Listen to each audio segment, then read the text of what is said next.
What's going on, guys? It's AJ.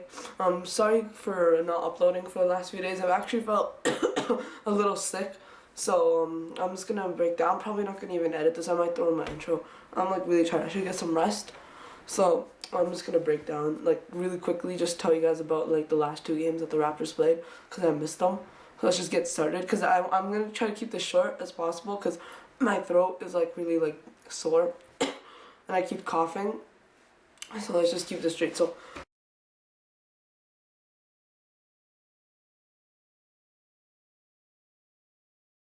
let's get started. So for Raptors game 4, we won by 11. I'm pretty sure the score was 87-76.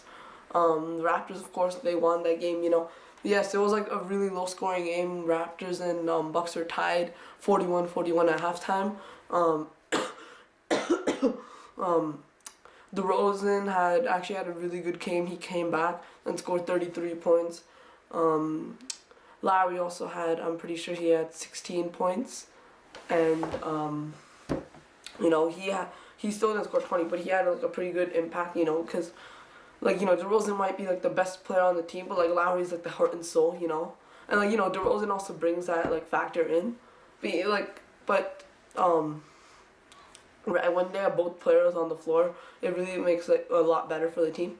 Now, what Coach Casey did, which I give him hats off for making a difference. So, the starting lineup going into this game 4, was Kyle Lowry, DeRozan, and at the 3 spot, they actually brought in Norman Powell into the starting lineup. And then it was Carroll at the power forward and Serge Ibaka at center. And so that means that they actually took Valanciunas out of the starting lineup. And he played off the bench, and he played really well, I think he had 12 points and 10 rebounds, and he was really doing well on the defensive end against Greg Monroe, because that's like the only reason why he was coming off the bench, and he was thriving off the bench, as I say that. Norman Powell actually also played really well. He was 3 for 3 from 3-point land, and also he had, I think, 14 points. I'm not sure. I think 12 points, I'm pretty sure. But it was also a really low scoring game, but Valanciunas was the only player off the bench to score. And, the Raptors defense was there because, the reason why they added Norman Powell into the starting lineup and took Valanciunas out is so that, one, Valanciunas can guard Greg Monroe, and that worked out really well. And also to bring out more perimeter defenders, and athletic perimeter defend, Instead of, Carroll and Ibaka,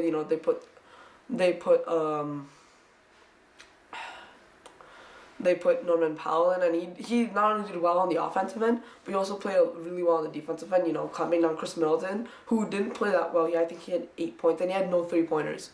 It was a really low scoring game. The Raptors' offense was not there. And they're getting open shots, but they weren't making them that game, which is not good. But you'll see the improvements from the next game.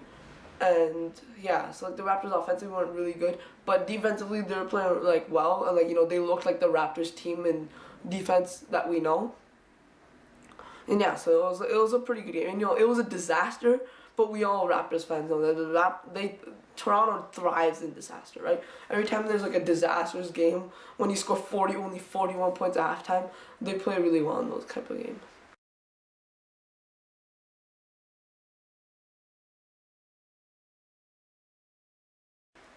So for game 5, now this is the really important one. This could decide the turning point in the series because it's 2-2 now, right? And there are only 3 games left, 5, 6, and 7. So it's almost like it's only a 3-game series, best 2 out of 3, because it's 2-2 right now in the series.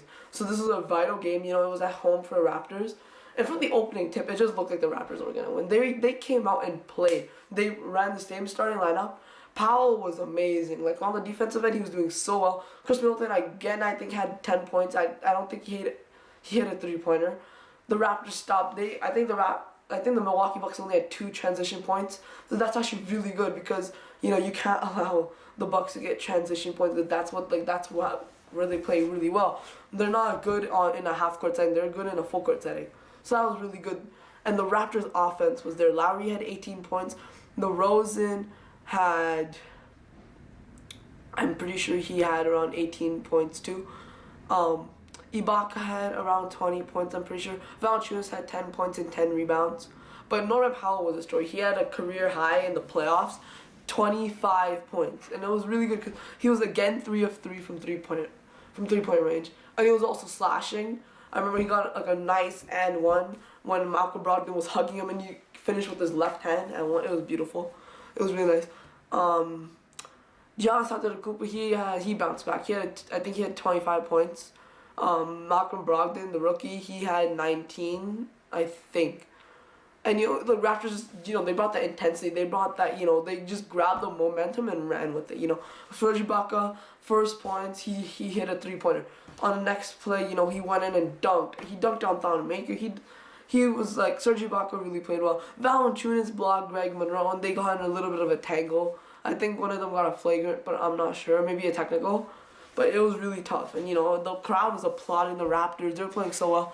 And the final score was 93 to 118 Raptors. Yeah, so they killed them. It was 25 points. They won by 25 points, which was crazy. It was like almost game 3 in reverse. But in game 3 in reverse. So that's really good. And the Raptors have the momentum. Tomorrow they're going back to Milwaukee and they're gonna play the Bucks. I think the Raptors, the way they played last game, if they play the same way, they'll easily be able to win. So, guys, I hope that you enjoyed. Please like, subscribe, comment down below. Who do you think is going to win? I think the Raptors are going to win. I think the Raptors can get another blowout victory. But I also know that the Bucks are going to be playing tough at home, and they want to push this game to a 7-game series. So it'll be really cool to watch next game. And also, I forgot to mention, DeMar Carroll, he was playing really well on the offensive end this time. He picked up his game. So that was good for him. Like, game 4, he was struggling. Game 3, like, the entire series he's been struggling. But game 5, he played really well. So if we play that again, we should be good. Alright, I'll see you guys in the next one.